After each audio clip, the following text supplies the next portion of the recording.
students. Today we are going to discuss about the biodiversity and its conservation. It is study material for class 6th semester paper 1. When we talk about the diversity means the richness. That means if we talk about the biological diversity is the richness of the species, or you can say refers it to the totality of the gene, species and ecosystem of a region.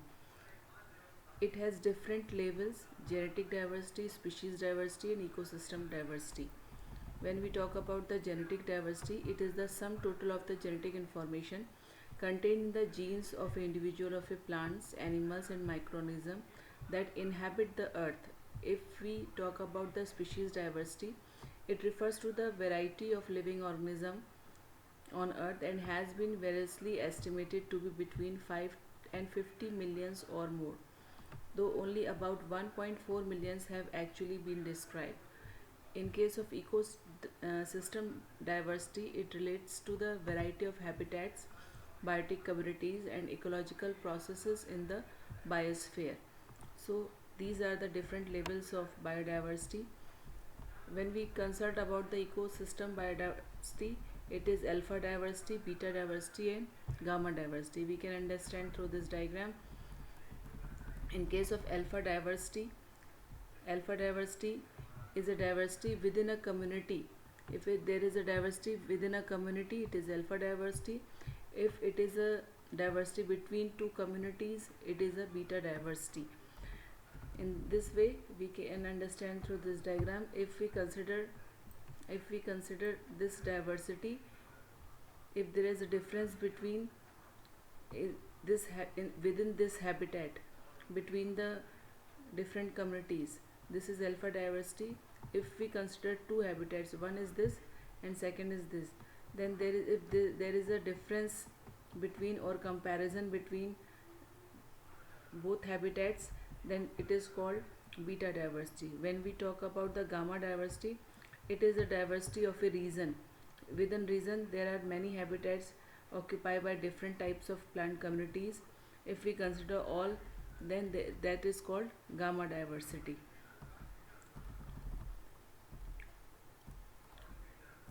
So gamma diversity refers to the diversity of habitats over the total landscape or geographical area. Now, due to over exploitation, there are threats to biodiversity. Major biodiversity threats are: first is the habitat destruction and fragmentation. If the habitat of the community is fragmented, there will be loss of biodiversity. Extension of agriculture fields also create loss of habitats of the species, plant species, animal species, microorganism species. So extension of agriculture also a threat to biodiversity.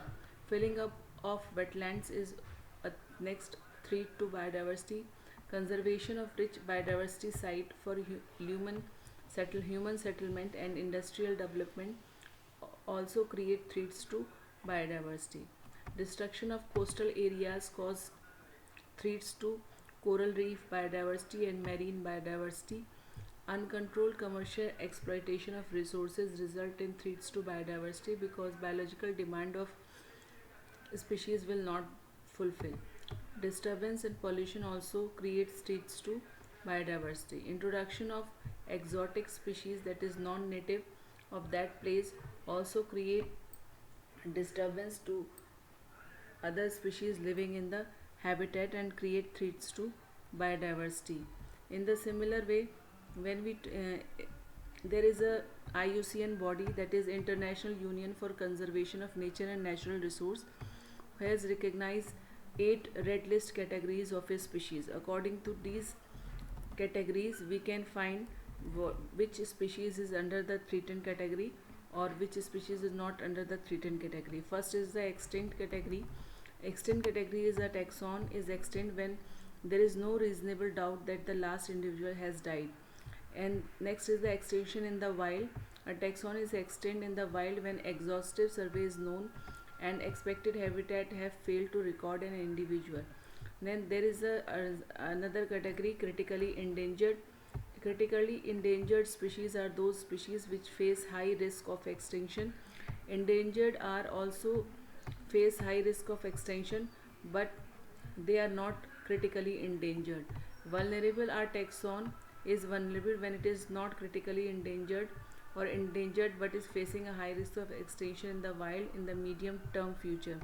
In the lower risk categories are those which face lower risk of extinction. Some species have the non data deficient, which has not have inadequate, which have inadequate information to make them for assessment of its risks of extinction.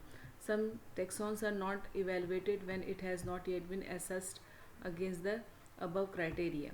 So these are the 8 categories of IUCN, World Conservation Union, now recently called IUCN, International Union for Conservation of Nature and Natural Resources. According to behalf of it, we can categorize the plant, animal or microorganism species that in which category they will follow. Now, so this was about the conservation biodiversity. Now we will discuss about the different aspect of biodiversity conservation: in situ conservation and ex situ conservation. In situ conservation means the conservation in its natural habitat. If we conserve the species in its natural habitat, it is in situ conservation, and if we conserve the species in its unnatural condition, an artificial condition or man-made conditions, then it is ex situ conservation. So we will discuss it in next lecture. Thank you.